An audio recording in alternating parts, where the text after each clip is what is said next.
Good. Okay. Go ahead and call the meeting to order. We'll start with a roll call. McKee here. Schultz here. Bodema is on his way, so should be here shortly. Varenkamp Here. and Nichols. Here. Perfect. If you'd like to stand and join me in the Pledge of Allegiance.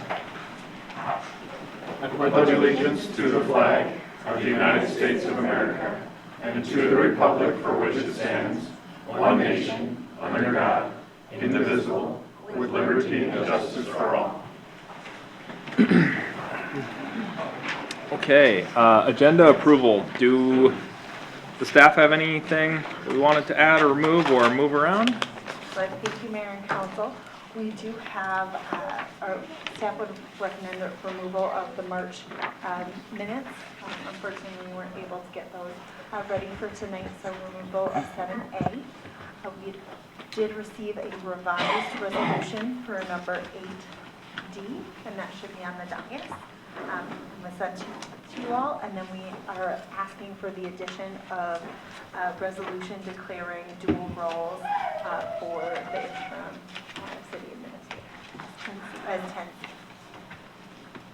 Add 10. Anything from council? Can we move 10C to the consent agenda? Certainly could. Council's And comfortable with that? we have to approve him first and then approve this? As long as he's the leader in the consent agenda, Okay. technically, I think you would. Just checking. Why don't I put him How on, can we have a separate agenda right after consent? I'll just put him on consent agenda and then pull him. Perfect. Okay. Perfect. So we'll do a 7I, and then when we get to consent, pull that. Yep. 7I is what now? Is the added 10C. Gotcha. Thanks. Yep. Anything else? I did get a request to pull 7F, from Councilor Bodema, and I think we'll move that to between 8B and 8C, so it'd be the new 8C in planning business, so he can be here for discussion. And other than that, I will take a motion to approve the agenda as amended. So moved. Second. Second. All those in favor say aye. Aye. Okay. Commission representatives, we have Jay from Planning and Val Nybo from Parks and Trails. Perfect. Thank you. On to presentations, we don't have any. And consent agenda, we have Open 7. forum. It's right on the bottom of my page, and I always jump right over that. Thank you. Open forum, Jess, if you'll walk us through. Perfect. Anyone who wants to speak on any of that, any item not on the agenda, we'd welcome you to speak at open forum here. You can come to the podium and state your name and address. Anyone joining us virtually, you can press *9 if you're on a phone, or click reactions and raise your hand if you're on an electronic device. Mayor and Council, at this time, no one is raising their hand. Okay. Then we will go on to consent agenda, which consists of items 7B through I. 7B, C, D, E, G, H, and I. Can I pull I? Yep. Okay. Anything else? Then I will entertain a motion to approve consent agenda items B, C, D, E, G, and H. So moved. Second. All those in favor say aye. Aye. And then consent agenda item 7I. I'll make a motion to accept 7I. I'll second it. All those in favor say aye. Aye. Okay. On to planning business. We have 4 items, or actually 5 items now. 8A, B, C, D, and E. And we'll have a public comment opportunity for anyone who wants to speak on any of those items, anything under planning business. And Jess will walk us through that. Perfect. I do have several members in the audience who want to speak on the planning items here. So I'll call you up in order, but anyone joining us virtually can press star 9 or click reactions and raise your hand. We'll do those persons wanting to speak in person first, and then we'll move to those joining us virtually. So this would be for any of the 5 planning items that we have tonight, if anyone wants to speak on any of those. So first, I'm not sure the order got mixed up a little bit as I was putting these down, but I think the first one I received was Larry Souther. You could say your name and address. Hello, I'm Larry Souther, 10226 Elm, and I'd like to speak about the Salt Fork concept one. I was reading that. There's all sorts of spots in there where they say, oh, well, if this doesn't work, we'll get a variance. If that doesn't work, we'll get a variance. It's so flippant with the variances, and that's not the purpose of a variance. There's reasons to have the rules in place, and a variance is for something where you can't make it work or something has changed over the past. My garage, when the city took some of the property to put in utility lines, my garage now is over the city line, over the property line. When I went to replace the garage, I had to get a variance to put it on the property line. That's when a variance is there, is when something's changed or that. Not when, oh, well, if it doesn't work, we'll get a variance. We'll just ignore the rules. That's not what variances are for. And they should be much more respectful of your time and your planning than that. The other thing, this goes to both A and 8D. The traffic going on to Steig, if I pronounced that correctly, from these 2 projects really seems to be overloading that intersection. I've seen that intersection now is getting kind of overloaded just with bellwether people on it and the construction trucks. But if you put something else like 115 houses, that's not going to work. And you're going to have to work with Hennepin County to get that road bigger and better to be able to handle that traffic, which of course means where they talk about the variance for the daycare fence and not having the proper setback. Well, if you widen that road to handle all that, all of a sudden that variance that you would have given takes up all that, and they're going to have a kid's fence right there next to 101, and it's not going to work. So they have to really think about how the traffic's going to flow on Steig into 101 for anything that you plan into these areas. Thank you. Thank you. Thank you, Larry. Next, please. Next, I have Nancy. Did you pull? Yep. Hello, I'm Nancy Dow, and I live in Bellwether, 10210 Elm Lane. And I'm here just for a couple of things. Number one, we were at a meeting the other day, and they talked about a water treatment plant. And I would suggest going to Eden Prairie to talk to them about their water plant, because they have an excellent water system there, versus going to maybe Maple Grove where they don't have one, is my understanding. I'm new to this area. The second thing I would like to talk about is they also, at this meeting, they talked about an area of how all this density around Bellwether will be commercial, and yet there's a whole big area that is going to be left rural. And I'm wondering why it isn't going to be sort of spread out and, other areas absorb some of this commercial property. Number two, has anyone done a traffic assessment on either 30 or 101? If you go by on 30, if you're coming, I don't know my directions, but if you're heading towards Mama G's, if you take a right at that stoplight, sometimes people will automatically turn into Mama G's, and you almost can rear end them. And if you go straight down 30, there's one lane. And if you've been there during the time that people are coming home from work, it can be a couple miles long. And the same is true with 101.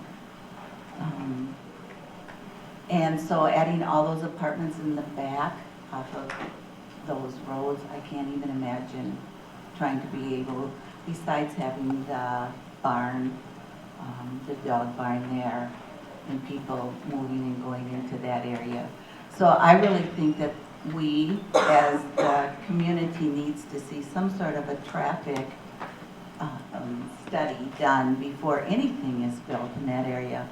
And my other concerns is when they were talking, they said, and this is the Red Barn property, and then they'll have other commercial area, or this is the apartments, and they'll have other commercial areas, and I'm not certain what those commercial areas will be, and I think we need to look at that kind of stuff with traffic also. And I can't think of what else I wrote down, so sorry, I'm old. Thank you. Mr. Mayor, Yeah. can I respond to a couple of those things? Sure. I know usually some of you are new. Typically, public comment is a time period for us to listen only and not necessarily interact. But I think there are some things that people should know that you brought up.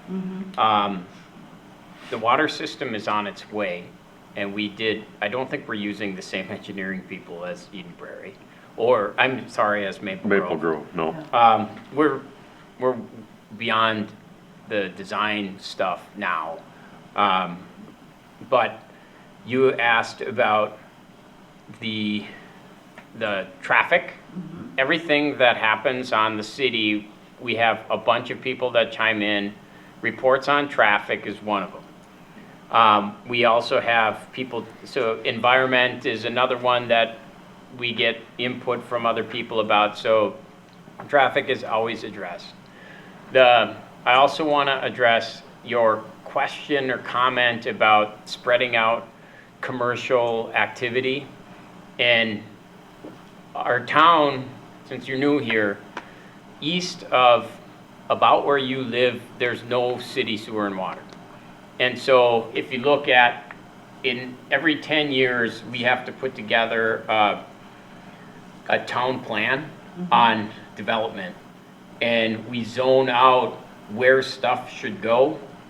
And it's based on city sewer and water. And we go through, there's like 14 meetings that we have about it. And Public it's kind meetings of, and yeah, such. it's kind of Yep. expensive. So, and nobody ever comes to them from the public.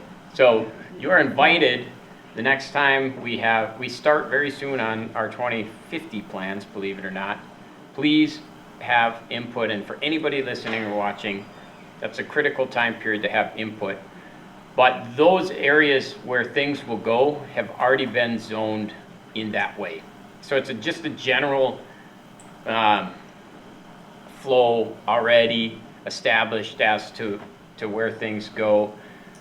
30 and 116 are not in our purview. They're county roads. So the county does their own traffic assessment on them. Along with 101. When Michelle posts it, you can watch my rant about Hennepin County. They don't give two shits about traffic in Corcoran. So if you want to do something about that, help electioneer some people in Hennepin County that will not spend $1.5 billion on light rail and not a nickel on roads in Corcoran. That's enough about that for me today. So, You said it well, by the way. thank you. Wouldn't self-edit or anything on that. Yes. But I'm assuming none of us have seen a traffic. It'll be in, I mean, there's how can you get traffic. 100 and some homes? Well, the problem in a lot of that is, at one point there was, and I have a map in here, I can pull it out, there were 16 people that lived in Corcoran. And as time has gone by, everyone loves living here, especially cool people and nice people and smart people. And Thank you. everybody moves in. Every single person that has moved in since I've moved in has been a traffic burden. Yeah. And then the next person that moved in after me, they also complained about the next people being a traffic burden. So it's a constant, and Jeremy moved in, he caused problems for the people that That was were a here. whole other issue. And so like, it is sort of like, traffic is a problem in our town generally. All of us have contributed to that. And it's hard to have, we run through it all the time. It's something people bring up all the time. You all, when you moved in, people that came up here and didn't want your development to come in also said they didn't want your traffic. Right. And so that is a constant theme of something that people don't want the next thing to come and move into Corcoran. So the thing that we look at is the road capable? And the engineers that study look at roads capabilities. They don't care if we spend 5 more minutes at the light. I do it too. But Bellwether already is a huge Yes. amount of homes with people who drive. Then you're asking to put an apartment in there, and again. We aren't it's a large asking, amount. we aren't We asking aren't. Well, that. not asking, The applicant but is there's- asking. But we can't turn down an apartment application for adding traffic when we just added a bunch of traffic with your development. So it's It's a catch-22. when do we officially say traffic is so bad we can't add anyone else? I'm from the country, I live on a dirt road. All y'all's problem, or all y'all's new housing has impacted my commute, and I chose to live in the country, but I didn't turn down your development because of the impact on my traffic. It wouldn't be appropriate for me to decide that building is done in Corcoran because traffic is bad. Traffic's always bad. It's really hard and it sucks. But how far away are you from Bellwether? We've gotta do the one at the Okay. mic, otherwise it gets hard to keep a Thank you. record. Sorry. I live 2 Thank miles. you. I live 2 miles from Bellwether. Our Hennepin County Commissioner was here this evening, and a few of us had conversations with him, so. I will chime in and add also, you asked about traffic studies. Yes. That is done. The particular development you're asking about isn't at the stage where that would have happened yet. So where we're at in the process today is they're presenting a concept for initial feedback. If they get positive feedback, presumably they might do something more with the project. When we actually receive a preliminary application, that's what would trigger a traffic study. And we would evaluate the impact of the traffic on the surrounding area in our decision-making process, but whether we would grant the CUP that they need in order to get the apartment portion of the plan approved. We're just too early for that to have happened. Okay, thank you. Thanks for coming up, very much. Stay active in our community. That's how everybody here can make a difference going forward. We need Beyond you all. commission, one of the things that we liked about adding your development specifically to our town is the presentation when he came up and said, here's who's gonna buy our houses. Active 55-year-olds who are involved in the community. They will make Corcoran better, good people who will get involved. That sold me on getting you guys moved in. And so far that's been true, because you guys are up here all the time. We need more of you, and we need active participation, because you make a difference, not just coming up here once, but getting involved in the making of the sausage. It's really, really critical. And our town is developing and new and small enough still where you can have a huge impact. So thank you for coming. Keep at it. Well said. Well said. Terry, did you have questions that you wanted to ask? Hello, Mayor, hello, City Council, and fellow Corcoran residents. My name is Terry Lehman, and I live at 10224 Ironwood Lane. I'm a resident of Bellwether, Minnesota. I noticed that we're building a South Fork Village concept. And I'm an old farm girl from North Dakota. And so I understand the growing pains involved here, that farming and urban hopefully can work together. Now, having said that, I have several concerns regarding this concept. And the first one that I have is the description of this, and I was unable to attend the meeting the other day at Bellwether because of capacity. And I was late to the party and I didn't put my name in, so I missed the party. But anyway, I'll go ahead. My concerns are market rate concept. That's a very vague description for me and perhaps several others that are here. I would like to have more of an understanding of what exactly that means. The next thing is, as you know, and as you touched on, the variances. There are several variances that are being considered to get this off the ground. My concern is the cost to the Corcoran residents to do those variances, to get those required feasibility studies done. That will come out of the residents' pocket. The other concern that I have, as you articulated, the increased traffic on 101 in Steep. It's becoming a parking lot at some hours of the day as it is. Putting a 102 home complex there probably won't help. And then my other concern with regard to that is, I think that 101 is a county road. Correct me if I'm wrong. Yes.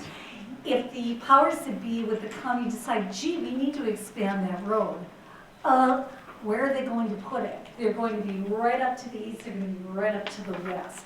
I think we need to take a look at that. Another thing, I am a conservative. I'm always going to be looking at the bottom line. What are the tax increases to not just Bellwether, not just the residents of South Fork, but Corcoran as a whole, regarding the roads that we're going to need shoring up, regarding the utilities, regarding flood potential. We are surrounded by ponds. We need to figure out where this water is going to go. And if we have a hellish winter like we had last winter, believe me, we're going to have to be on top of that. My other concerns It was are- awesome, not hellish. It was bad. We are a 55 plus community. We're not old, but we're older. Experienced, don't say old, please. Seasoned. That's another good word. I like it. Safety issues for our residents. We have a park going into the southwest part in Bellwether. We also have a 102 complex apartment building. We're going to need an increased police presence. As I understand, we've had a few issues in our neighborhood now, in the surrounding issues with people doing the Louis at night.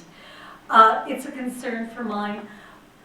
Since there will be an increase in population, I would assume, and we all know what that means, but we will need a larger police presence and additional law enforcement officers possibly hired to make sure that our residents are safe and that our needs are met in that regard.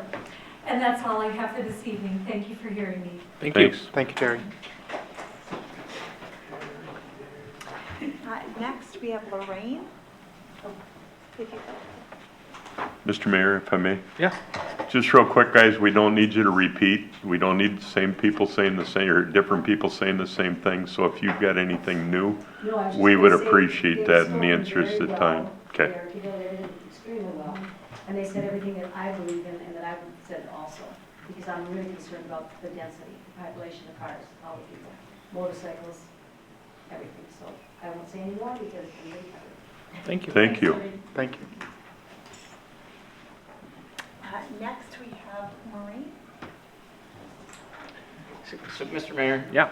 I think Maureen's going to talk about something different.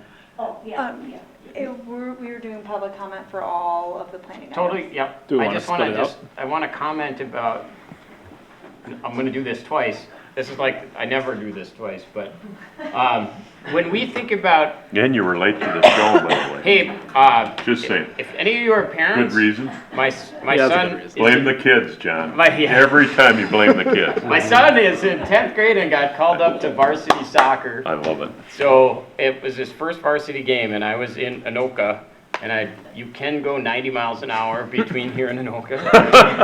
You can say that when our I was chair's a not here little today. late. Where's Matt tonight? Yeah. But it had to work that way for me. When we add stuff, we're conservative. I'm conservative.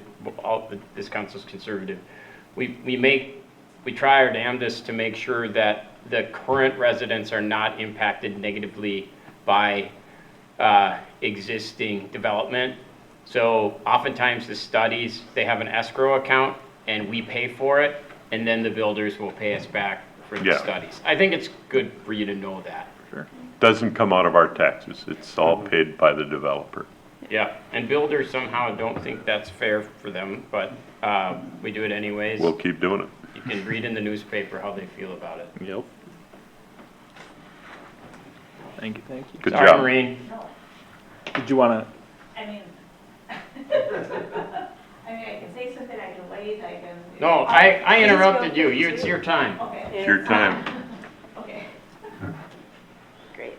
We did Welcome have again. One person online up your hand raised, but they now lowered. is this the last in person? This is the last in person, yeah. Okay, my name is Maureen Corcoran, and I live at 10800 Trailhaven Road in the lovely Mecca of Corcoran. And I operate All Seasons Canine Country Club, and I have for 19 years. And I have some concerns with regard to the Red Barn's plans, not necessarily in their desire to do more, just with regard to the city codes and ordinances governing dog facilities. And it seems like part of the plan is outside the guides of what has been set in place and then revised about 7 or 8 years ago regarding conditional use permits, which are not in congruence with dog operation facilities. They're not allowed. They're not the same. You can get a home occupation license, but they don't have CUPs for dog facilities. The plan includes a CUP. I'm here mainly to say that whatever goes forward, I just need to make sure that whatever it is equally, affects me. And so that's really more of my concern than anything, so. Just a little background in case people want to know. I take care of all of the canine units for like the surrounding police departments, for task forces. I take in all of the stray dogs for the city of Corcoran so that if they get picked up, our officers remain in city so that they don't have to go up to Monticello, so that they can more quickly respond to people. We've been doing that for, I think 7 years now, maybe. Yeah. I think. So all the police officers have access to our facilities 24 hours a day. If they find a pet, they bring it in. We have a room always reserved for them so that they can put it in there. We do all the legwork to find the owners. We scan them for chips. We contact them. We do the research. You'd be surprised how many dogs get dumped in the city of Corcoran that we have taken care of. I think this year alone, and it's September, maybe 14 or 15 already. So imagine the police officers having to drive all the way to Monticello, drop off a dog, fill out paperwork, and then come back. They can be out of the field for upwards of 2.5, 3 hours that they're not being able to respond to those. To that, add 7 that I've taken to Golden Valley, Right. dropped off in my road out in the country. So there's a lot of it going on, folks. Right. Yeah. So we Thank get you, the Maureen, stuff for that doing will what you do. come through the police, so somebody doesn't call the police. But Yep. obviously, we're not a shelter. I am licensed with the state of Minnesota. I'm inspected annually by a veterinarian for the state of Minnesota with regard to that. On a side note, my husband and I have been breeding British Labradors for 9 years now. We breed, raise, and train them in our personal home. And I train them as service dogs for military veterans in the state of Minnesota. We've done 42 dogs in the last 9 years. So, my facility is 6,000 square feet. I've been there 19 years. I have 2 separate parcels side by side, and I planted a buffer of 10,000 trees when I built the facility to preserve the ruralness, the peace and quiet to the neighbors, and we've never had a complaint. Maureen, could you talk about the CUP concerns you have? Well, originally, many years ago, I think prior to, or just after Red Barn had come, there had been some issues with some private citizens and people wanting to do dog businesses, and the city wanted to bring that in at that time. And they made changes to basically saying a CUP, you cannot get a CUP for a dog business, for dog boarding and things of that nature in the city of Corcoran. So that was done. And that's fine, my property has a CUP attached to it, but that was from the previous owner that used buildings, because I've got 25,000 square feet of buildings at my property, because it was a farm ag property, for storage. I don't do storage. So, you know, kind of irrelevant. So you can get a home occupation license to have a dog business, but you can't get a CUP for a dog business. So, and that really is in essence so that if I ever decide to get older than I am, which is happening daily, you know, and none of my children are in interest of taking over my life work, that the next person, if I chose to sell it, would have to come and go back through the applicant process and be approved by the city. Okay, so that's the background to that, and I support that. I think that that's actually a good rule. So, you go ahead. Well, I was gonna, If we could do one at the mic, One at a otherwise it time. gets tricky for note taking Yeah, purposes. and generally we don't do Yeah. a back and forth with folks I, in the it's audience. it's a technical question. What is a CUP? Oh, a Conditional use conditional permit. use permit. What does that mean? We'll talk about it in the meeting. We'll talk. For sure. So, a conditional use permit is a permit that is issued to a property and stays with the property for the life of the property. It's not conditional on the person. A home occupation license is attached to a person like myself who is operating a business. So, if that makes sense, did I did a decent job? I promise to give a primer when we get there. Okay. Sure you will. So that was it. My other thing is that, you know, like, again, whatever is done, just as the rules would be equally applied. When I started my business, I was told that my hours could only be up to 6 p.m. When Red Barn opened, they were told their hours could be up to 7 plus in the evening. You know, we're both off of a gravel road, we're both, you know what I mean? So the rules aren't, the approvals aren't equally endorsed. Thanks I for was told I sharing, couldn't thanks have- for sharing that. Yeah, I was told I couldn't have a sign in my property, which I'm okay, because I like people to drive by and not even know I'm there. You know, due to the nature and sensitivity of some of my clients, so, so that's it, I don't have anything. Thank you. Thank you. Well said. Thank you. Okay. Anyone joining us virtually, you can press *9 or raise your hand, reactions and raise your hand. Mayor and council, we did have someone raising their hand. It was more of a general comment that they just wanted to publicly praise Clyde and the Public Works Department for patching potholes on Old Sturbridge on the hottest day of the summer. Good. Nice. Way to go, Public Works. Yeah. Kevin's I like Corner those is ones. later tonight, guys. Stay tuned. Yeah, people always criticize and never compliment, so that's refreshing. How many people do we have online, if I can We ask that question? currently have I usually do. 11 people online. Welcome, everyone. Yeah. Alrighty. And so no one else raised their hand? No one else is raising. Going once, going twice, sold. Okay, we'll go on to 8A. And Natalie, is that you? Yes. Perfect. Okay, so this is for the South Fork Village Concept Plan. Go ahead and open it. Can I ask for something? Sure. It's sort of in the public comment. Would anyone in council be willing to do a moratorium on, so we have a storage place coming up. This won't impact them, but can we do a moratorium on storage in Corcoran? Yes, I would support that. I think Yeah. our commercial base is very skewed toward automotive businesses and storage businesses.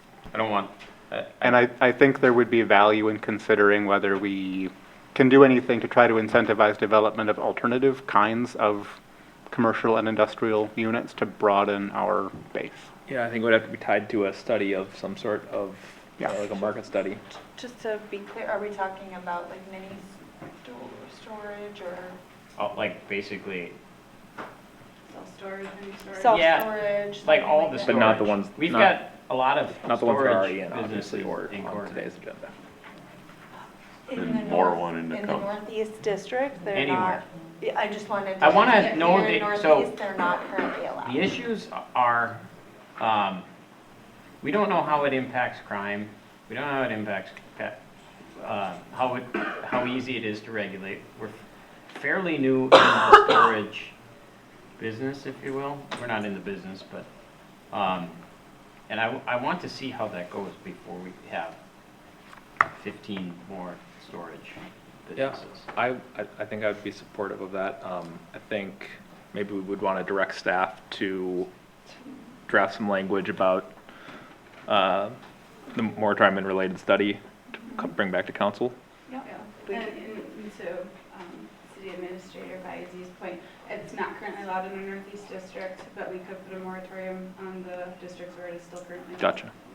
And when we have applications and it'd be any new applications. Right. Yeah, Yep. we Yep. have to, Yep. people who already applied, and this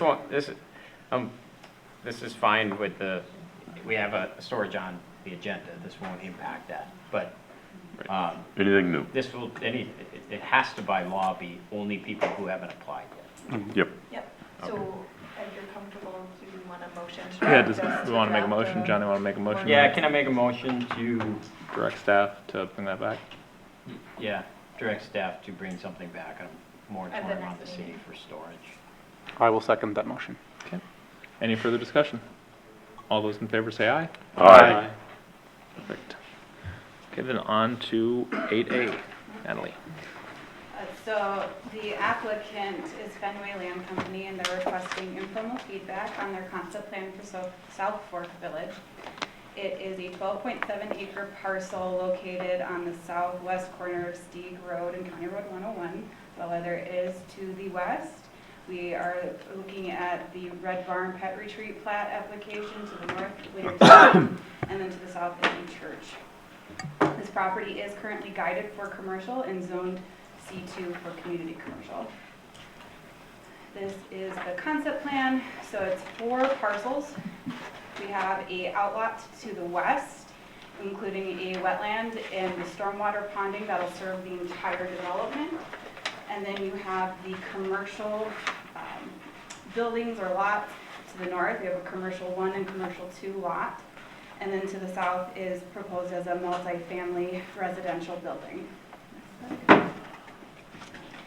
The multi-family residential building is proposed as 102 units, and all lots would be served by a local public street, currently identified as Street A.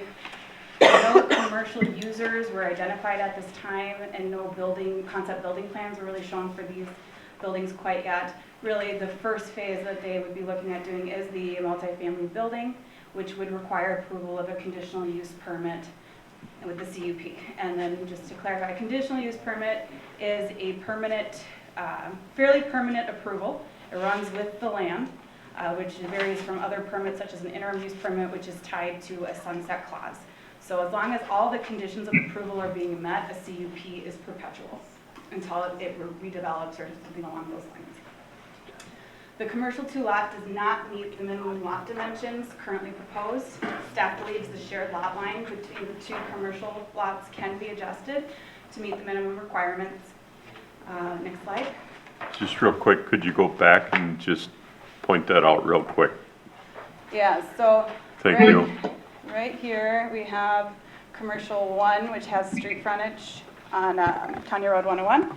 And then we have commercial 2, which has the direct access to Street A. The shared lot line right here is this bold black line. Commercial 2 is just not quite meeting the minimum depth requirements. Okay. So it would need to move a little bit to the east to kind of split this up a bit. It's possible that with everything that it may still, what they're currently showing may still not meet the minimum lot dimensions, but staff believes at this point we should look at adjusting that line first before we make that kind of a call. And then this is kind of shared driveways through, Yeah, I'll get to that. through one property. I knew you well, I just, Yes, it is. one of those things we think about too. Thank you, Natalie. I do talk about that later in the report. Thanks. Yeah, it is accessed by a shared driveway for commercial lot 1.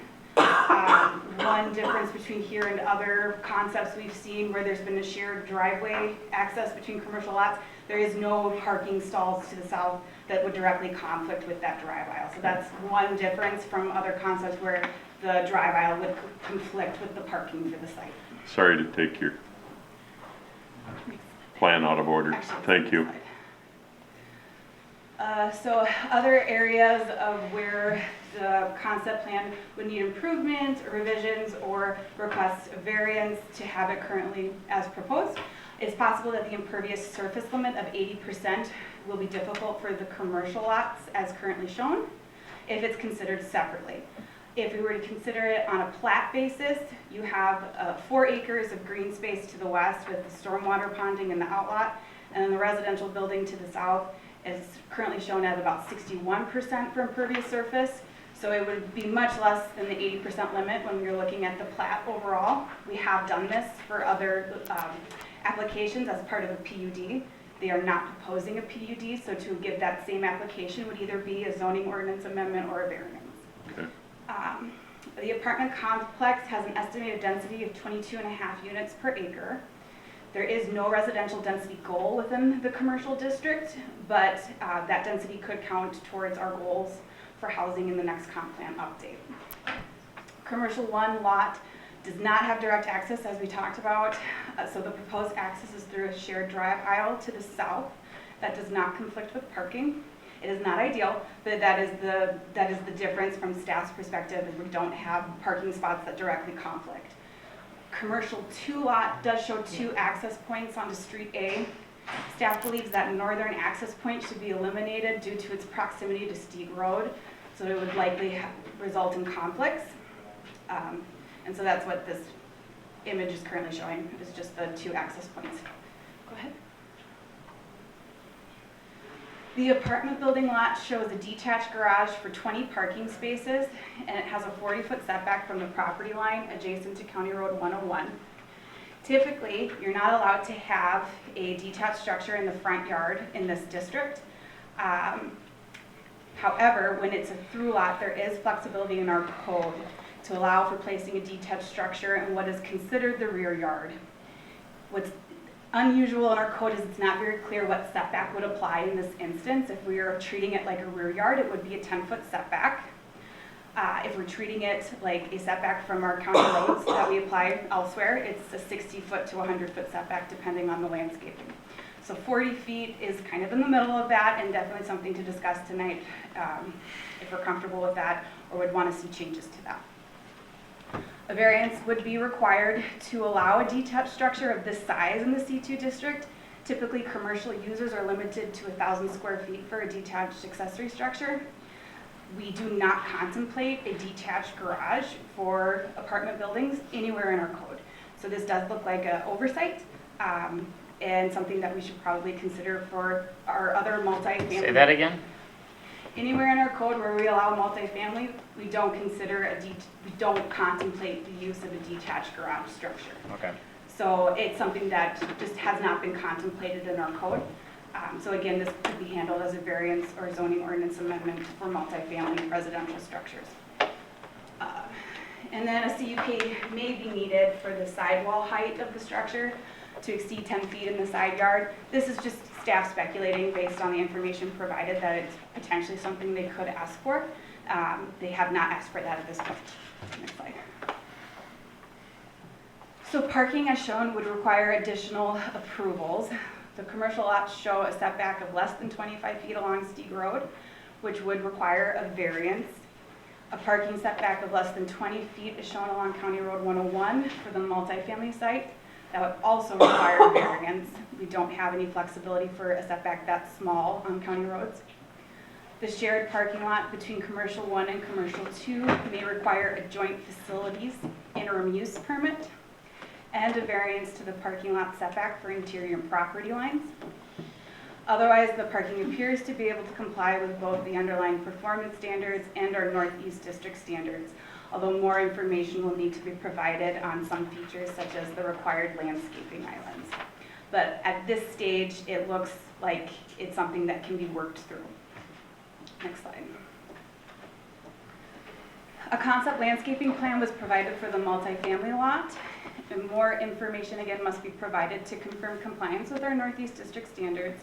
Overall, it appears that we'll be able to comply, but yeah, we will need to confirm planting materials because they will be subject to the preferred trees list in our Northeast District. Our buffer yard ordinance will apply along the west property line of the plat. A buffer yard class B will be required. Council can accept the wetland in the southwest corner as a natural buffer, but the stormwater ponding cannot be accepted as a buffer. However, it can encroach 10 feet into the required buffer yard per the code. So part of the discussion tonight will be whether or not the wetland is something that we consider as part of our natural buffer. Go ahead. Multifamily residential developments are required to provide landscape private open space in the Northwest District. The open space is supposed to be designed and landscaped for outdoor recreation.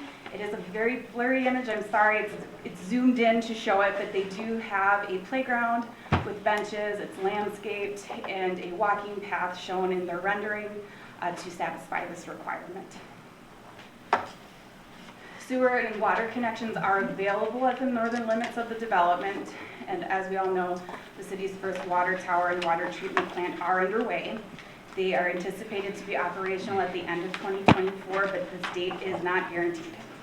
Should the development move forward before water is operational, they will either need to work with the city of Maple Grove, with the city of Corcoran, to agree to amend the existing water agreement.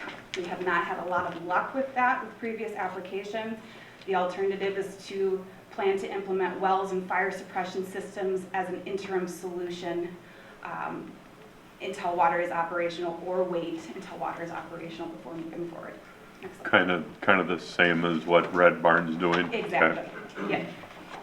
yeah. Well, Is a private well for 102 hoping to apartments do. is different than There's a whole lot of difference, I'm just, And I'll add that Maple Grove said no to the Red Barn, right? They didn't say no to Red Barn. They provided contingencies that the city staff is not Comfortable with. recommending. Comfortable, yeah, proceed gotcha. with. We are You're assuming good. to be similar contingencies for this, although residential projects have been viewed differently in the past, not necessarily multifamily, Yeah. but they have been viewed differently in the past in the commercial uses. So it might be worth a discussion, but hasn't voted well the last couple of applications. There's all kinds of things going on. Yeah. Thanks, Natalie. Summary discussion topics for the council. The multifamily use as proposed on this site, it is a conditional use. This is probably one of the biggest discussion topics that the applicant is requesting feedback on. The potential variance requests, like some of this is more speculative from staff, looking at the plans, kind of considering what they may request a variance from. The lot dimension standards for the commercial 2 parcel, applying the 80% impervious surface limit per plat instead of per lot, exceeding 1,000 square feet of accessory structures in a non-residential district, the parking setbacks from Stieg Road and County Road 101, and development before full municipal services are available. Again, the proposed 40-foot setback for the detached garage structure. It looks like we have some room for interpretation on that one, but is that what we want to see? A CUP for the detached garage to exceed a 10-foot height in the side yard, a joint facilities IUP for shared parking and related variances from the shared property line, and then accepting the wetland in the southwest corner of the outlot as a natural buffer between Bellwether and South Fork Village as proposed. Next slide. Next steps for the applicant will include a feasibility study that actually needs to be completed before a preliminary plat application will be processed and considered complete. And that will include looking at infrastructure needs as well as traffic. Update and then traffic and road improvements that would need to be implemented to support the traffic. They will need to update the 2018 wetland delineation for this property that was completed for Bellwether. It expired back in July, I believe, so they will need to work on getting that updated. And then a land use application would be the next step after those portions are ready to go, and it would likely be for preliminary plat, conditional use permit, site plan, and some potential variances. And again, phase 1 is anticipated to be the multifamily use.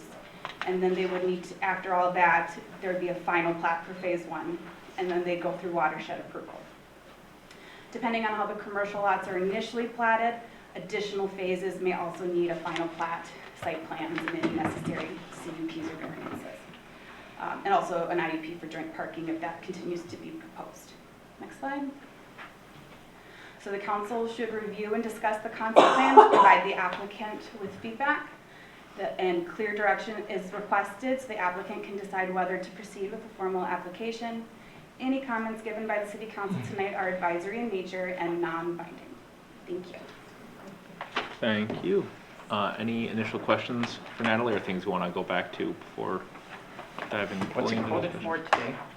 Commercial, C2. Commercial, does C2 include apartments, or would we need to get a? It's a CUP. It's a CUP in the C2. So at some point, I don't know if it was a council that any of you were seated on, but at some point a council said the multifamily use can be compatible in a commercial district. So that it's already listed as a conditional use. No changes would need to be made to the district standards or the comp plan or zoning map in order to have that go in. Okay. So in theory, if they met all the standards, they could come in and put one, no matter what. Council wouldn't have a say. May I speak? Go ahead. I promised to give a primer on CUPs for everybody. I just so- want to be clear about our options here. So- Sometimes if it's written in the code, without asking for an exception, we don't have a choice. So if it's written and allowed in the code, it's like a mere formality to talk about it. So may I speak? Yes, now it's your turn. Thank you. Didn't say, I'm not the mayor. you didn't say please and you didn't talk to the mayor. Point of order, come I on. pointed at Tom and he pointed back at me, so I think it's my turn. Oh, So if you look at Corcoran zoning code, for every zoning district, there are permitted uses, there are conditional uses, and there are interim uses. A permitted use is a use by right. That means that the landowner who owns that property has the inherent right to do the things that are listed as permitted uses. So for a C2 district, that would include things like bakeries and banks and coffee shops and retail and things like that. In the conditional use section, those are uses that may be allowed in some conditions but are not required to be approved. And there are performance standards and requirements elsewhere in code that must be satisfied that the Planning Commission and the City Council need to give input on as to whether they are actually satisfied or not. So in this district for C2, multifamily is a conditional use. I was not on council when it was put there. I would imagine the rationale for it being there is in commercial areas, there is typically a relatively higher level of tax base with a lower level of demand for city service.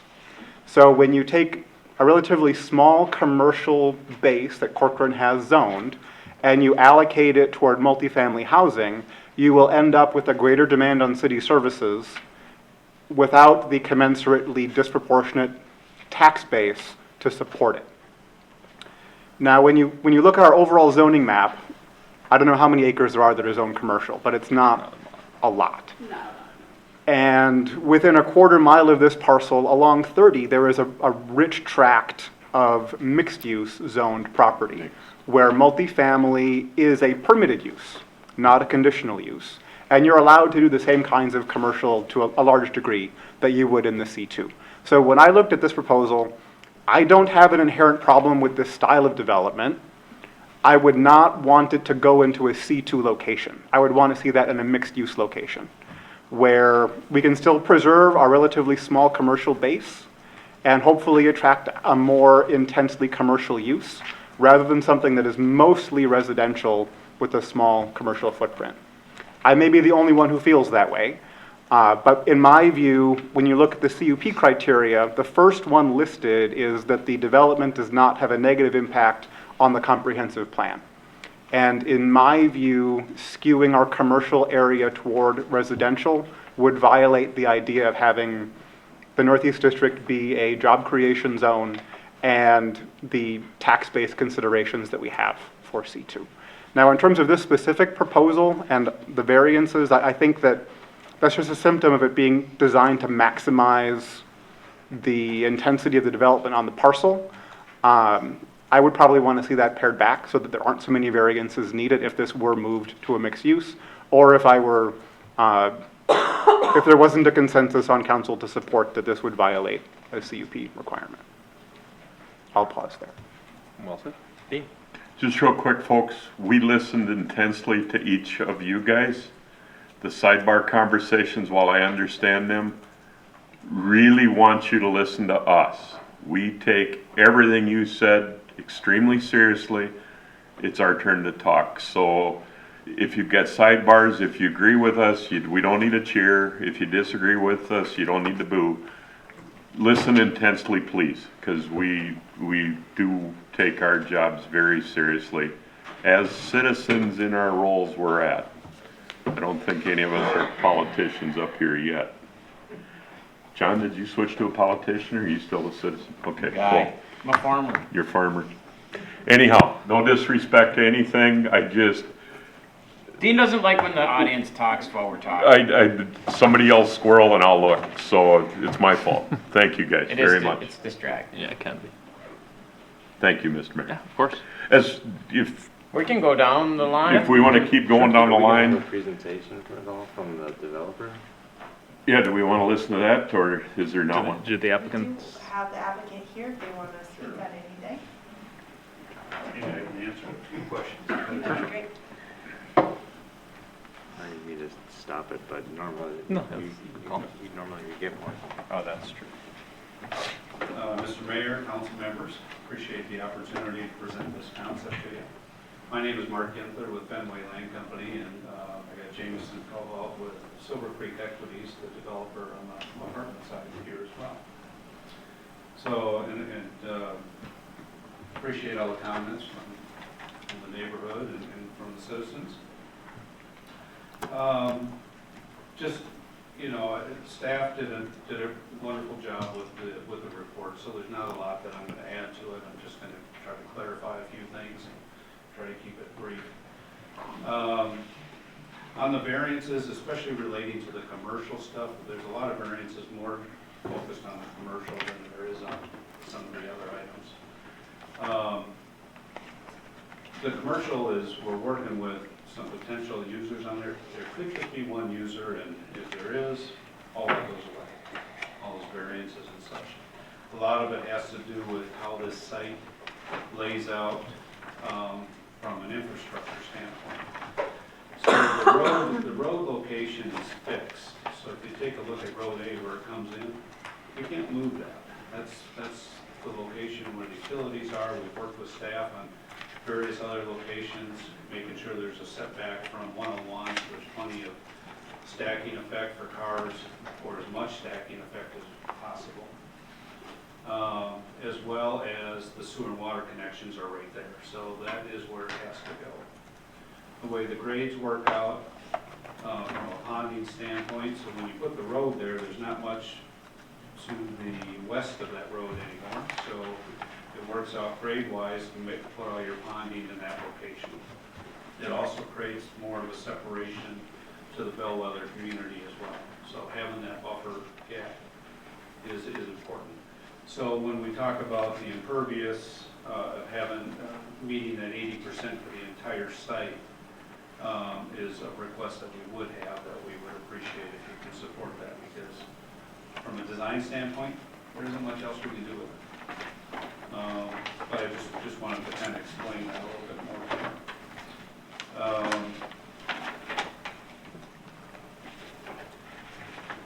I think the other comments, so, you know, landscaping and stuff, we'll make sure that we put in what's required, and then some if needed. The detached garages, I think it's something new with apartments, because some of the apartment dwellers are looking for some additional storage for toys. Don't want that stuff outside. It also creates a nice separation and buffer between the apartments and the commercial. So we can have future residents there. So that's one of the other reasons why we'd be looking at garages in those locations. And with that, I'm just really here to kind of answer any other questions that you guys may have, and go from there, unless you have some for Jameson directly on the apartments itself. Thank you. Questions?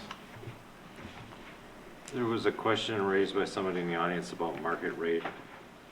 Could you address that? Yeah.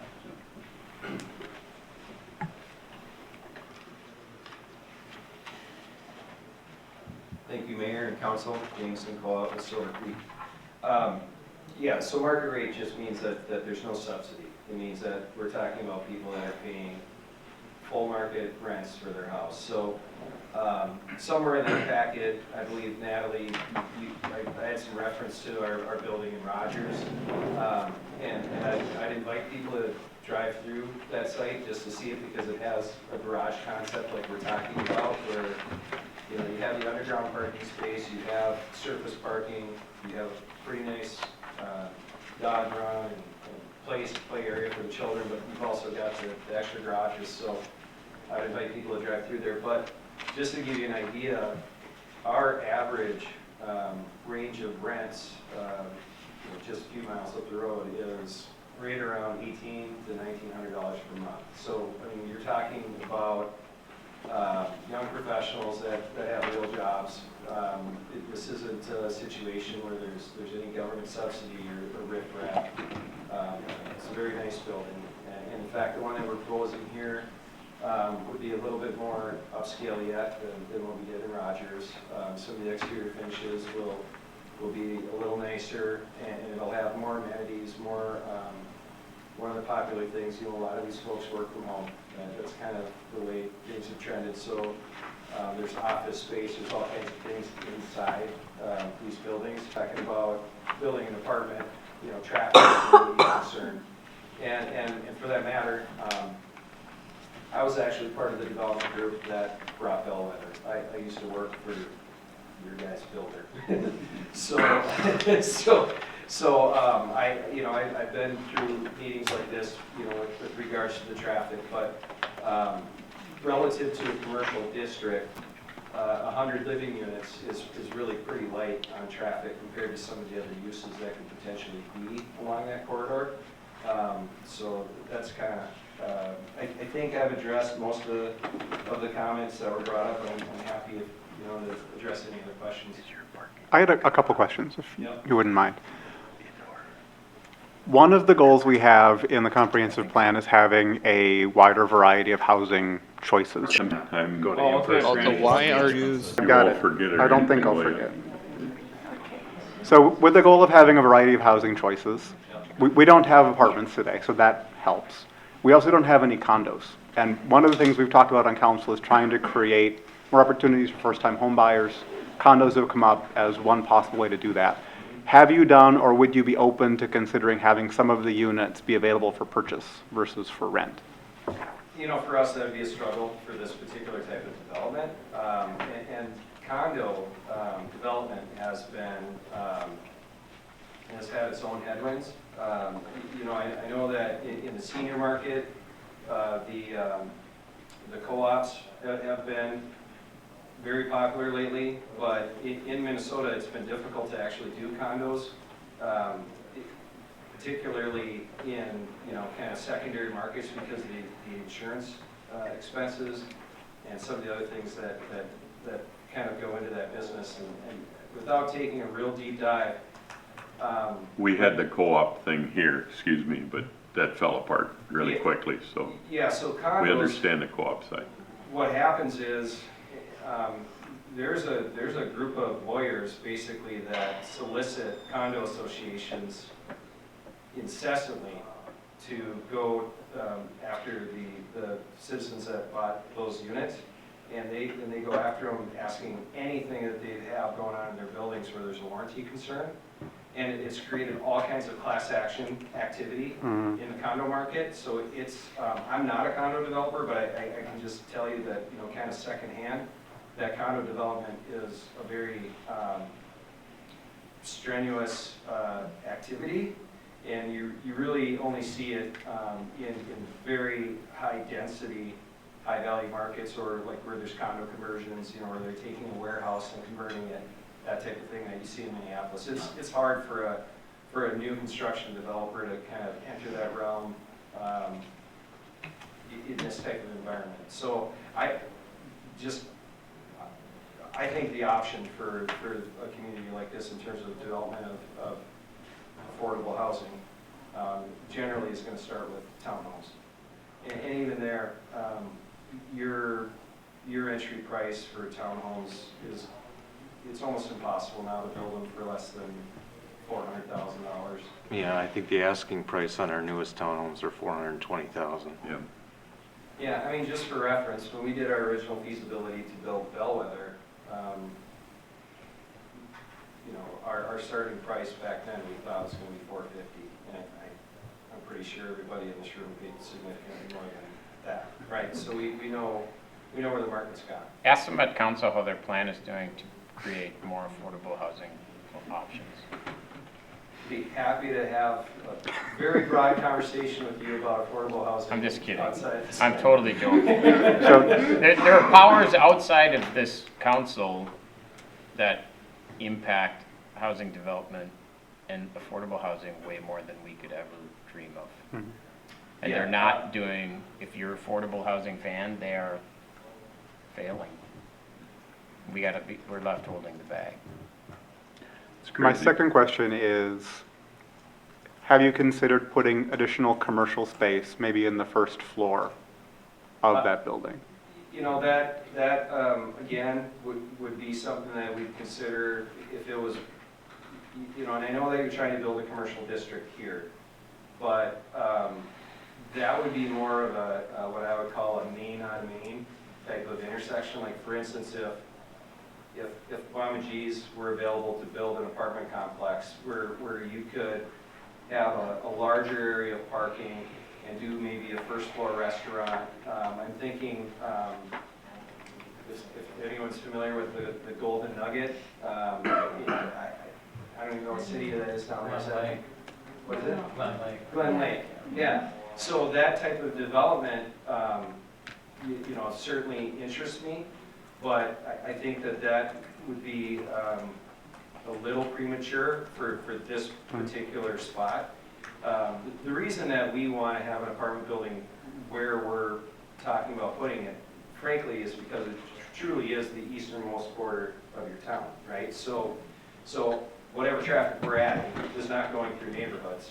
And the folks that live there, if they are commuting, really they're only going north or south a mile or two to grab another artery that's going to bring them hopefully, you know, east to where they probably work, whether it's going up to the Dayton Parkway or whether it's going to the new 610 extension. So, but you know, to your question, I don't know what kind of first floor commercial in that spot would have an audience. So I mean, I'm always open to the idea, and I'd certainly love to talk to you about it. But you know, to me, just a regular apartment building seems to be a better solution there. But I'm open to conversation. Thank you. Mr. Mayor, first things first, I'm not a fan of this going there. In my mind, commercial, I call it a broken strip mall where you'd have multiple buildings, professional buildings, dentist, dry cleaners, coffee shop. That's the stuff that I would vision in commercial and such. I know this is an element that's there. With that said, your thoughts of what's here, I'll shoot holes in it. Number one, John brought up the fact that we've got all kind of storage facilities and units throughout our city that aren't populated. I really don't want stuff for toys, those kind of things in this, because the ones that I've seen, that turns into a mess if it's not managed properly, my feelings. I'd always go a little bit crazy of people putting a playground in the middle of a parking lot. You've got people driving around the playground in the middle of your entrance. I'd relocate it, do something different. I'm just saying. My parking is cut off and I can't read fast. Oh, I might have just moved into it. Natalie or the applicant, underground parking, how many units are there? Do you know off the top of your head? 98.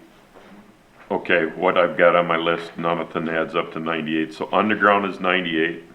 So overall, there's 224 if we were to have the 220 garages. Correct, yeah. Otherwise, 224 with or without garages. Yeah, I think it would. So a grand total of 224 for 100 and how many units? 102. So you have more than two per. More than 2 cars per, okay. Yeah. I'm not a fan of all of the setbacks being as small as they are. I have no idea when 101 is going to get to become a parkway, a 4-lane, whatever it may end up being. The mindset and attitude of build it or populate it and then our county will catch up later is not I'm not a big fan of either. I don't like the setbacks. I'm not a big fan of the international building up north. It's an industrial deal and it was a use that was granted and those kind of things.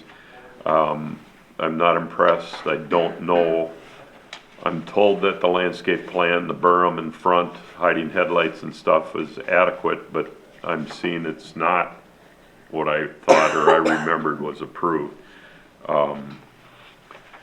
I don't have a suggestion on how to relocate this or change this other than move the building closer to 101 and have a bigger parking lot on the other side instead of parking surrounding the whole side. I assume with this layout and stuff, you'd have multiple entrances all the way around the building instead of one main entrance off the front. Yeah, that front is the main, but certainly they'll have key card entrance. They'll have key cars to get around the other side. Okay, Yeah. Our other so building has, three entrances off the front, and then it has. and you're talking, the building you're talking up in Rogers is Yeah. just up the road, hang a left at the roundabout, and you're right That's there. the one. So Okay. you got that one, you have 3 up front, and you've got a couple entry points in the back, so that's pretty normal. The public safety, parking the kids out in the middle of the parking lot. I know when I was a kid, mom and dad go play in the street, but that was a small town and I didn't get hit, but other things happened to me to cause everything that's going on with me right now. That's because you were eating the paint. We were eating dirt and eating the paint chips, yeah. All kinds of different things going on. Again, the concept, good, but not in a commercial is my input. So, the mitigation, the wetlands, those kind of things. The wetland that's off to the west and then the ponding or the mitigation pond prior to going to wetland, all, I assume calculated out, but all something that needs to be reviewed by the wetland folks and everything else.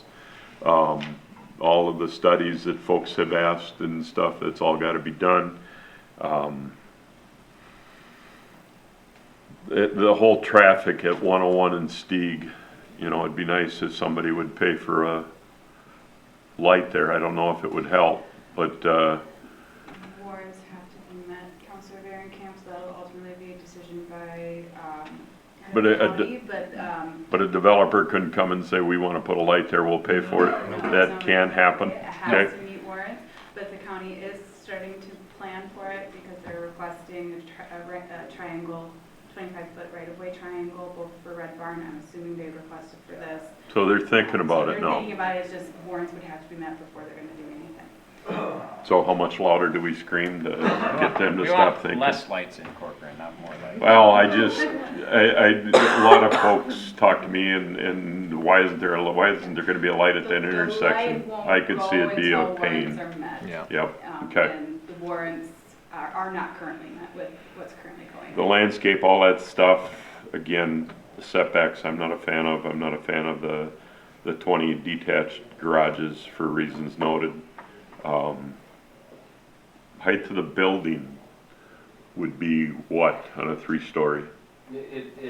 So I think we meet that requirement. Fall into the, Yeah, so. 35 feet is the. Yeah, 35? is the midpoint of the roof line. Yeah, so that makes sense, usually 3 stories. why is 45 stuck in my head? That's 40 industrial. That's our industrial.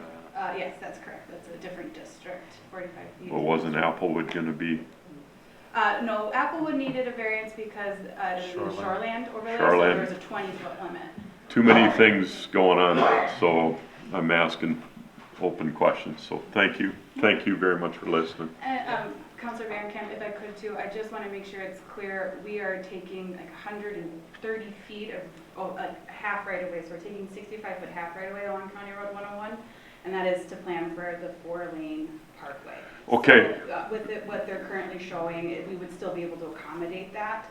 However, it is very close to the typical setback. Closer than what we normally do, even though it's a 65-foot from center. Correct. Okay, nope, that answers that question. Okay. I could be a little bit flexible, but again, I like it, just not in this location. We had another concept plan come to us, as my last question I had promised on this. We had the development or the concept plan around Mama G's. This is how many acres? This is almost 13 acres. 13, and that was, Probably about 40 or so. I can't read but they wanted to put the gated community of 700 and some units, so that, I don't think it was that many units, but Okay. it was entirely residential in a mixed-use area. Yeah. So that was the deviation we did not want to see. so I mean, kind of the same thing we're saying, not what we wanted to see in mixed use. Yeah, so This with is this not- one, we're saying we want this in the mixed use, it's kind of the This would reverse, fit in yeah. the mixed use Yes, this and would would fit. make sense. In my mind, again, I'd like to see commercial here. So thank you for listening, everybody. John? Well, I want to correct Jeremy. When you say we have a goal of a variety of housing options, I don't share that. So I'm out of the we. When you say we, you should say you. He followed up. I just saying meant he the was just comp one plan. person. Huh? I just meant the comp plan. Oh, okay. Sorry, because I want to be selective on housing, and I know you're not saying that you don't want to be selective, so I'm not. So I'm not as concerned about the variety of housing options. There are a couple things we're trying to decrease. We're doing lots of things to try to decrease density, and I don't like the density here. I don't like the location, especially since we have specifically earmarked some parcels for specific things, and there are other parcels that can handle this. And I don't like it. And the part of the problem with that I see it is the last person in, I think, to a developing area has less chances to meet the CUP requirements, and this doesn't meet at least 2 for me. So I think it should go I mean, it's not like you guys are in other parcels, so we can't just say pick up this apartment and move it somewhere else. But I don't like it here, and I wouldn't be flexible on it. But in mixed use, it would be a permitted use. Yes, yep, it's a critical difference, and a lot of our mixed use areas are coming in as mixed use, and this is just not, it's not mixed. Thank you. Alan? I think a lot of these guys hit it on the head as far as the commercial versus residential. A lot of people probably won't remember, but before Brockton Brockton Interchange went in, we took a big gamble to help support Dayton get that in the door, and for me, it was drawing commercial and industrial in that area. So it's hard for me to step away from that stance that I took years ago to support that contribution we made for that interchange and allow housing in a commercial zone. That said, to Jeremy's point, if this was in another area, I'd be fine with it. I do, even if this went through and if this was mixed use, this area, the issues with the setbacks as far as the parking lots go, if it conflicts with our Northeast design standards, that's a problem for me. The thing about the 80%,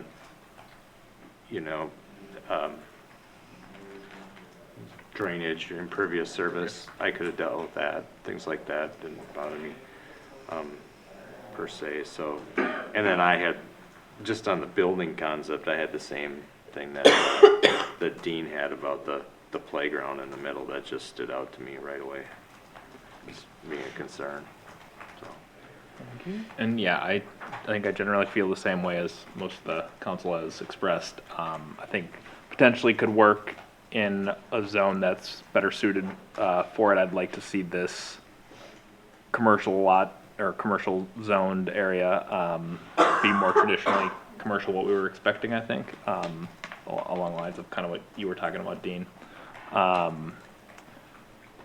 And overall, some of the setback concerns, like Alan was saying, I have as well. Was kind of trying to pack it in there. I think it might be a little bit too much for that site, but do appreciate you guys' time, and if there's anything else we can answer for you.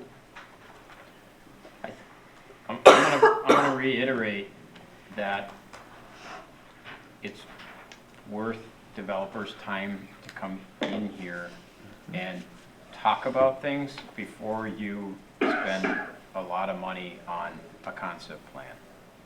Because we could have went through a lot of this stuff just conversationally. This is the way to do this, though. The concept plan is the... You always say that, Well, 'cause but it's not true. Somebody can come in here and have a conversation with us, read the room, and then do a concept plan. it's different difficult to stages of analyze it concept to let you know what the variances would be, and to let you know what the uses would need to be approved. I totally get that, but we could have hashed a lot of this out just in a conversation. I'm trying to save applicants money and effort. If you came in here and said, we're thinking about putting an apartment in this mixed use zone, or this commercial zone, what do you think of that? That we all would have said we don't want it. And they wouldn't have had to go, like, it's a huge deal. That would have been you probably knew that would be a huge hurdle. If you would have come in and talked to us about it, we could have talked it out and not had you put tens of thousands of dollars into this. So I'm going to say again, come and talk to us about ideas before, just concepts, before we go through concept plans. But I think to their defense, knowing that it's a CUP in a C2 district, there's relative idea that there's probably some comfort there based on what prior councils did. I think this highlights if it's an issue for us in commercial, just like what the industrial issue was over here off Larkin. We need to start taking a deep dive and looking into what those issues are for us and make changes so that people don't come with plans like this. Because I do agree with Natalie that they need to come with something to give us some hard evidence to look at, right? Versus a paper napkin idea. I don't know. I like the idea, if I was them, of not going neck deep into something that could have been resolved. It's a balancing act. A 10-minute conversation. So, if my 2 cents, that's the nature of the business, right? And Okay. to present some graphics and spend some money on engineering, it kind of goes with the risk of being a developer. You guys have a 2050 plan that you're going to work on right around the corner, which probably is going to have some new guidance, and perhaps you just remove this use from the plan, right? It's simple as that. Mr. Bottom, I appreciate your comments, though, because, we do spend some money to get here, but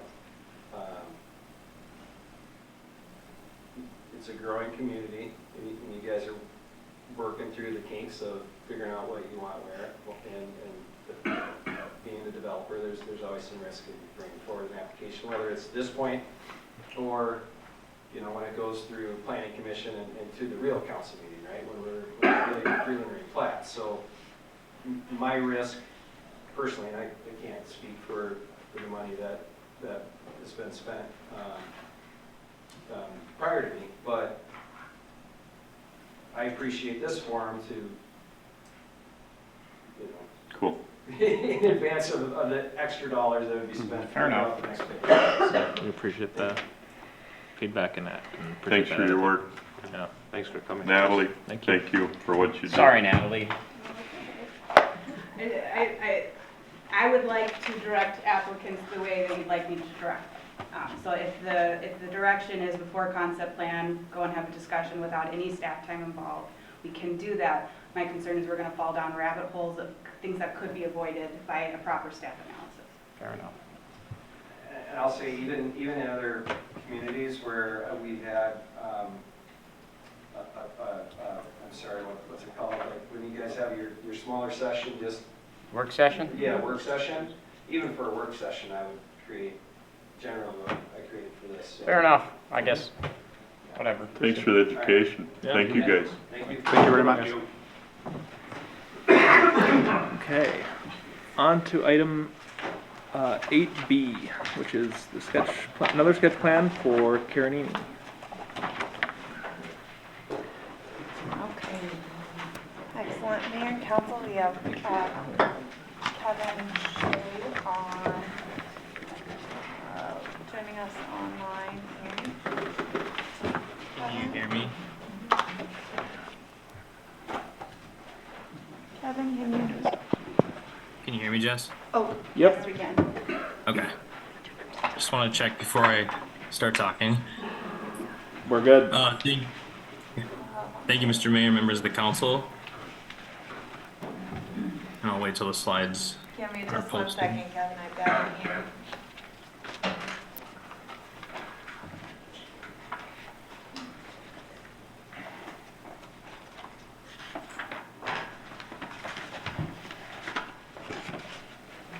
All right, tonight you have before you the sketch plan for the Karenini Jensen concept, or the sketch, for 20,400 County Road 30. Next slide. The applicant is requesting informal feedback on the sketch plan. It is shown as 16 lots and 1 outlot on 81 acres, guided rural ag residential and zoned rural residential. It is located outside the 2040 MUSA boundary area, with the 2040 MUSA ending on the east property line. There are multiple natural resources on the site, with DNR wetland in the northwest corner, along with a mature tree in the southwest area of the site, and then floodplain that overlaps with the DNR wetland. Next slide. So as shown on here, the sketch plan on the left-hand side is the updated sketch plan. I know council reviewed this previously a couple months ago, and this is the revised sketch plan. Shown on the right-hand side is the natural resource impacts with the wetland and the floodplain. A couple things to note on the concept. You'll notice some of the changes from what you previously saw. The road extends further north on the eastern side of the property. Yeah, this will better illustrate that versus the previous concept. Also, there's an extension to the west for a proposed street. Basically what this does is this extends the right-of-way to connect to the parcel to the west, and then the curvature of the road allows a connection to the parcel to the east as well, with both of those providing the right-of-way connections for those adjacent parcels. Another bigger change, or change from the last concept, is that the open space areas are connected. So there is a gap between the lots shown on the north side of the road that goes east and west, that connects Outlot A and Outlot B, so those open space areas are connected to allow for access to each of them without having to access it from a different route. Next slide.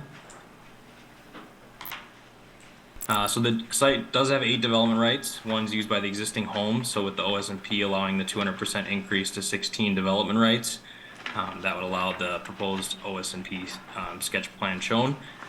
They must provide the minimum 50%, which is 41.5 acres of common open space, with 20.26 acres being upland. The sketch does meet that, showing 52 acres of open space area with 22 acres of upland. This has to be preserved in the easement until municipal services are available. And the ghost plat does show how the outlot to the north could develop in the future, showing that it could be accessed via 1 or 2 roads with then multiple lots accessing off of that area. The existing home and accessory building on the site, if preserved, they just have to comply with ordinance requirements. Next slide. This is just a repeat from the last concept. I just kept it in there for information, but there is as far as the trails, there's a trail on the on-road trail on County Road 30, an off-road trail planned around the wetland to connect to city parkland on Kane Road.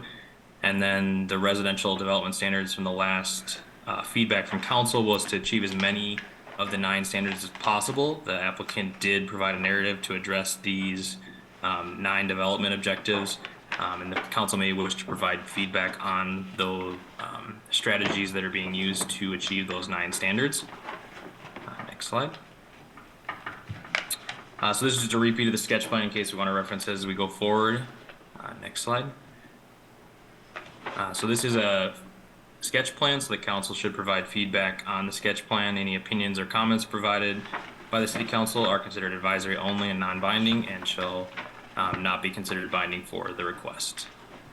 So with that, if there's any questions for staff, I can take those, or the applicant is, I believe, on the call as well to provide any input. Perfect, thank you. Yeah, is Nate on? Nate is on. I did change the settings slightly on our Zoom, so that's Call. if you would like. Nate, if you can hear us, if you have anything you wanted to add? Hello. Can you hear me okay? Yes, we can. All right. Thank you, Kevin, for summarizing that. I think you covered all the main points that we wanted to communicate. I think the biggest thing that I would just add to Kevin's presentation of the facts is that we did really go back and look through. You know, there's some changes to this plan, and the idea was to try to meet, you know, as many of, if not all of the 9 criteria that go into an OS&P plan. Obviously, the feedback I received, you know, from the last meeting, you know, essentially seemed like this property lends itself well to an OS&P plat. But, you know, how do you meet the criteria? And so I think if we took a look through those 9 criteria, I believe that really we meet each of those criteria at this point. So what it comes down to is you end up balancing a lot of factors, and I think the design in front of you meets those criteria, but certainly look forward to feedback. Great. Anyone want to start us off? Dean? Just one question, and it was Kevin, right? Yep. Kevin, you presented very good. My question is on Outlot B. Could you summarize that in the packet we received? There's 4 or 5 different locations. This talks about Outlot B. It's basically unknown because of wetlands. Is that a summary?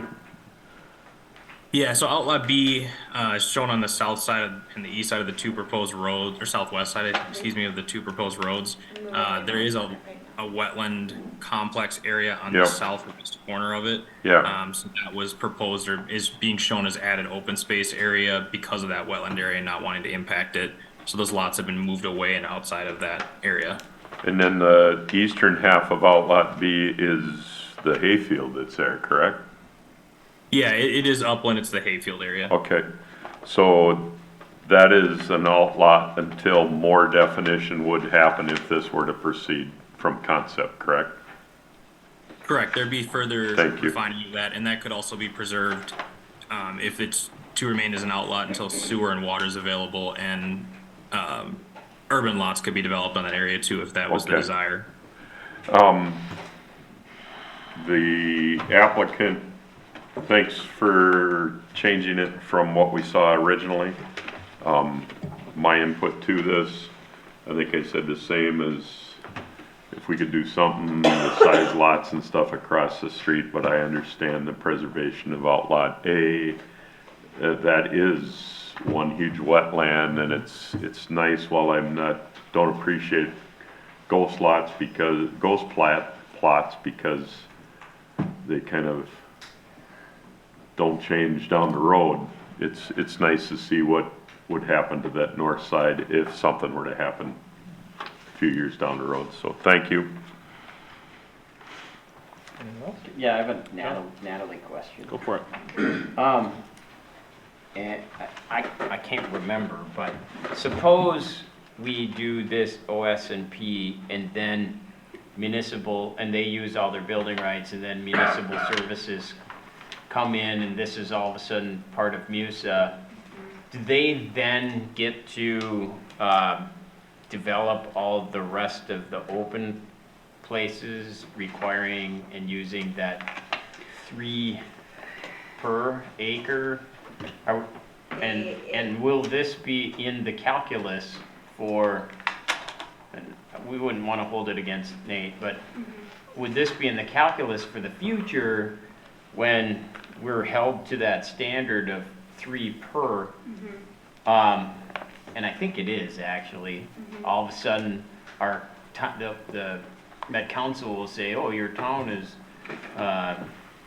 behind on your lots per because all of a sudden we're moving the MUSA out to where there's already development. Because I had a meeting with Met Council and asked that specific question.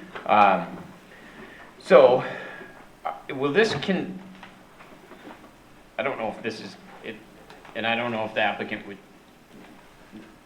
this would impact the applicant, but can this be locked in, like if they use their building rights and then MUSA goes out, do we just wipe the slate clean of now we can just put 40 houses on the northeast side because we got to meet the criteria of 2 or 3 per acre? So, a lot to unpack right there. But yes, so this conservation easement, open space easement is contingent upon, it would go away if this were to ever go into the MUSA. And they would be able to develop at what the guided density is at that point for this parcel. There is a lot of wetland. We can't, so if we do an open space preservation? It's permanent until MUSA So, built. to be perfectly honest, our MUSA area is huge. We do not need to expand it anytime soon. Yeah, So I understand. it's not something that really needs to happen with the 2050 update, potentially the 2060 and thereon. However, when we're talking 30, 40 years, it is possible that this could go into the MUSA considering its proximity. And at that point, the open area could develop. There is a lot of wetland.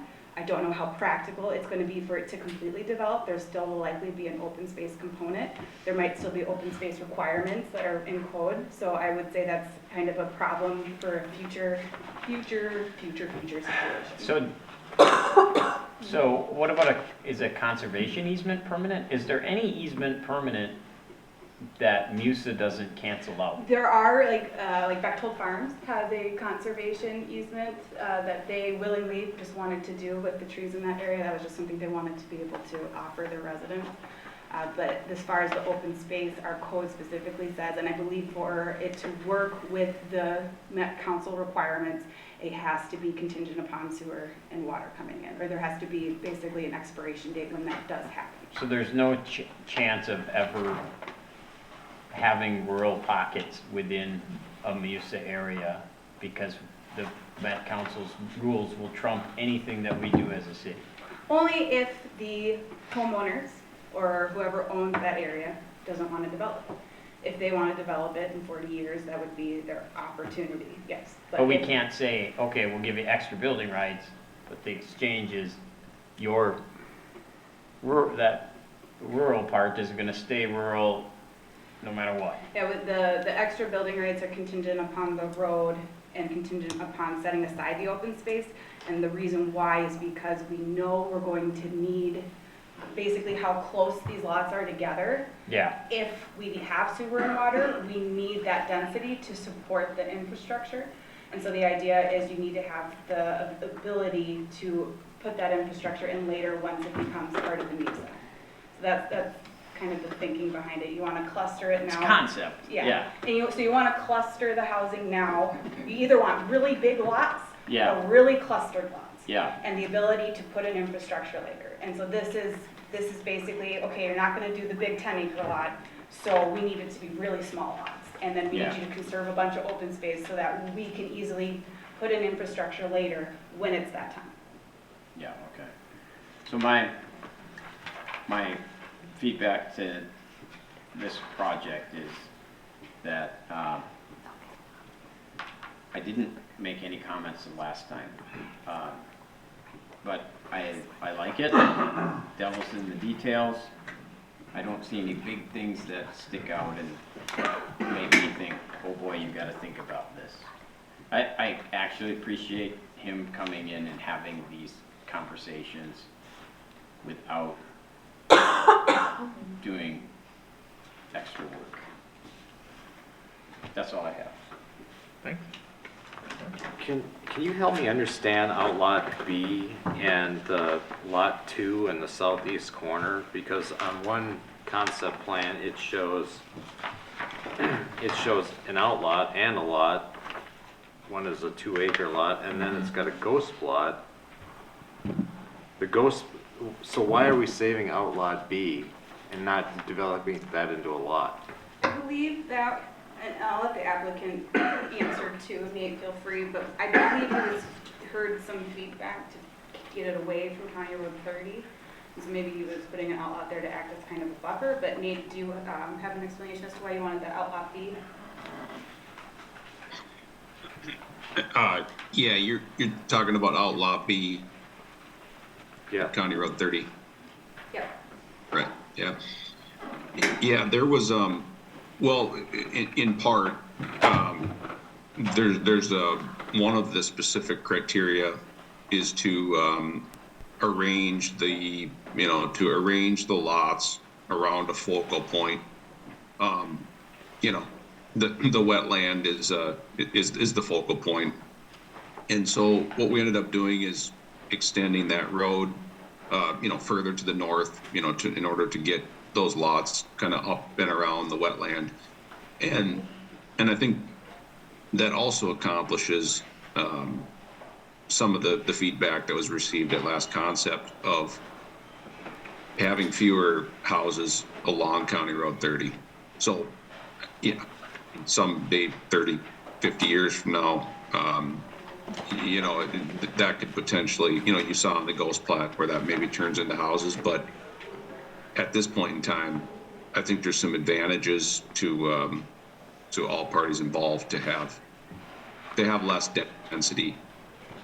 Really, what you're looking at right in front of you there is just 2 more houses along 30, and even the way those lots are laid out, you potentially you just have less density and fewer houses along County Road 30, which seems to meet some objectives and provide some value. Well, I apologize. I wasn't here for the meeting when you brought the concept plan before, but to me, this looks like Outlot B is being saved for 6 future lots. And Lot 2 is potential to be subdivided into 3 lots. And I guess my preference would be that Outlot B be developed into a lot now of similar size from the rest of the development, so that if sewer and water comes, these people that bought all these homes in here all of a sudden aren't looking now at 6 small homes across the street from them. To me, that changes the whole character of the development. I guess my feedback would be to eliminate Lot 8 in the upper northeast corner and expand Lot 7, and then develop Outlot B into a lot, whether that's making lots, making the lots along 30 larger to make them more desirable for purchase.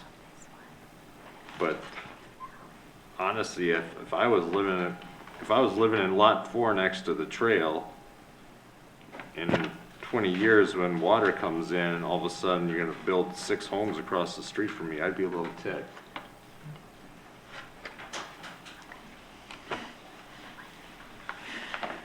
So Yeah, there's, yeah, no, actually, I've gone through the, the very similar, thought process of what you just described. I think objective 3, if we took a look at objective 3, I think what this accomplishes, so in some ways, you're kind of suggesting reverting back to the previous concept that I brought in, Yeah, I which had apologize, I don't have that in more front of me. density. Yeah, there was a provision, I'm agreeing with the applicant. There was a provision that I think it's more than half of the lots need to be oriented around the focal point. In order to do that, you had to have fewer lots close to 30. And there was also some discussion around when and if that gets guided, it may not end up being guided low-density residential, given that it is right on a significant county road. So if it becomes some other use, it would be good to have available space close to the county road versus tucked back in farther for future development. Yeah, I mean, we know what's going in on 30 and 116, and I would anticipate the property between 30 and 116 is probably gonna be a mixed use of some kind with residential, but I'd prefer to see this be locked in with bigger lots, and if you say it needs to have a focal point, I'd say you can look down the walkway through the yards, and you could still see the thing. That's my preference, is to see all large lots in there and tie it in. To John's point, in the future, some point, if there's gonna be development of water, let it happen in the north, east corner of Outlot A, but don't change the bulk of the development, but add smaller lots.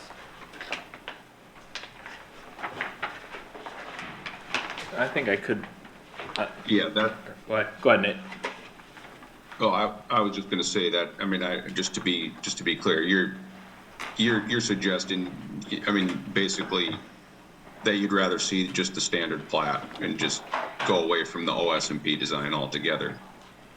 No, I'm just saying the difference between this ghost plot and this concept plan shows Outlot B at some future point developing into to 6 small lots.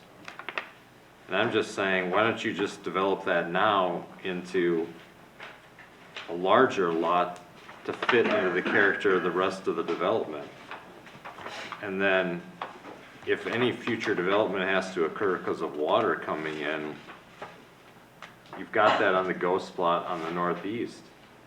Let that develop into smaller lots, because that's effectively would affect less people being up and away as that comes in from the street to the property to the east.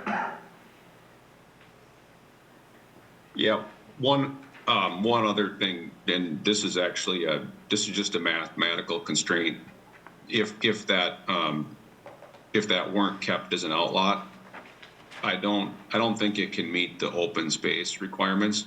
I think we had to find more outlot space.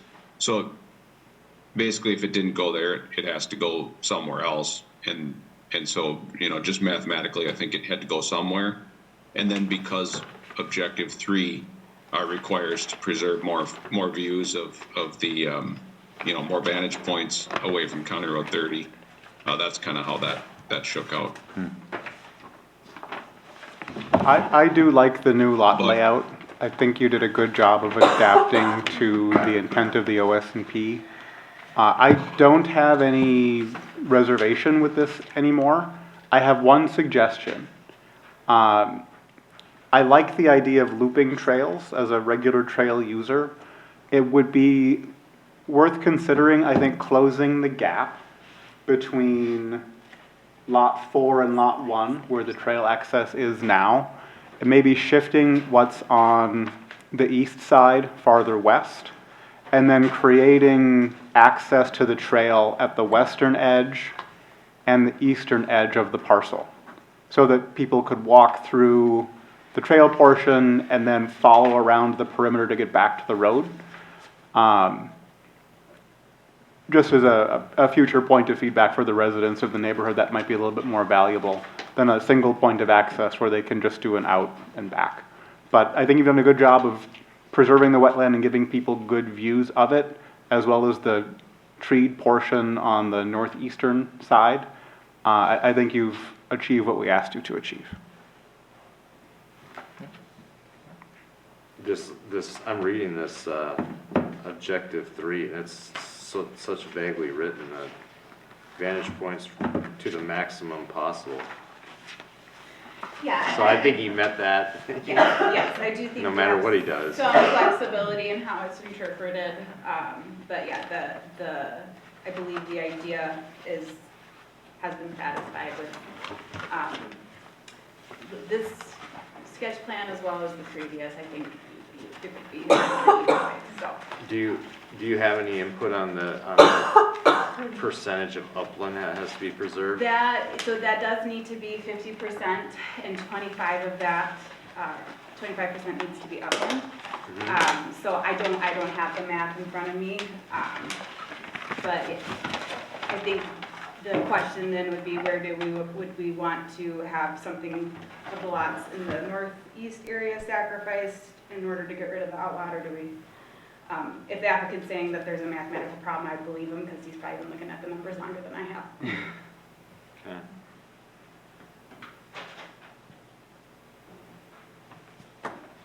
That makes sense.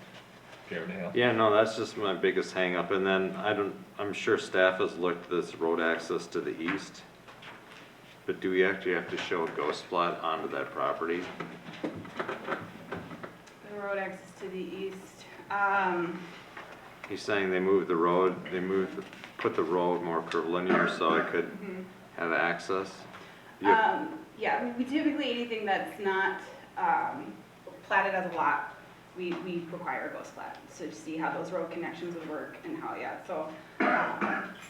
But that's an 80-acre parcel, Mr. Mayor and council member. So we think that the road connections to the east do work, both for this curvilinear street, if they stub the road to the east, right where that curve hits the property line, and for the ghost plat on the north. There's lots of room to make sure that we get street connections. So moving to the east, we're happy with, and we're pleased that they made the connection to the west as recommended by the city engineer. Okay. And Nate, I just want to say I appreciate you, really looking at this and making an attempt to meet all the different points of our OS&P ordinance, and definitely a clear effort, and we do appreciate that. So, thank you. I think this is something that I don't have any major holdups on. I think the details could be figured out in the regular process of preliminary plat and through the planning commission and all that. So I think overall looks promising. I don't know if anyone else Okay. has- Perfect. Great to hear. Okay, thank you.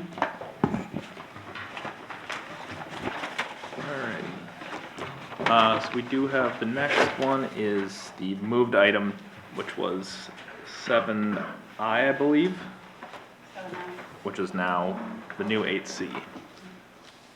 And, let's see, I don't know if we have, who has this? I asked, can I just, Yeah. can I just explain my reservations? Sure, And let's start with then- that, and then if Natalie, if you wanna. I don't typically do staff report. I do have the presentation if you'd like it, but since it was on consent, we don't typically Yeah. do Sounds staff good. presentation. I don't, Start with that. yeah, I might have questions for you. I'll just kind of outline or lay out my concerns. I think that just because they've done something for however many years shouldn't impact what we do. It's almost as if they're starting from scratch on the application. So a question I would have is, if somebody came to us and said, hey, we want to stockpile something, dirt, rocks, I don't know, on a piece of property that's ag, are we okay with that? That should be the question.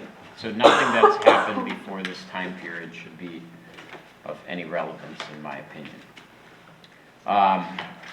If you look at over time, what's happened to this site is it appears like they import a lot of stuff, but there's not much exportation going on. I want to figure out also what the definition of processing soil is, because implied in processing is it comes to the site and then something happens to it and then it goes off the site. So I want details on that, like what actually happens and how is this different than if, like I just did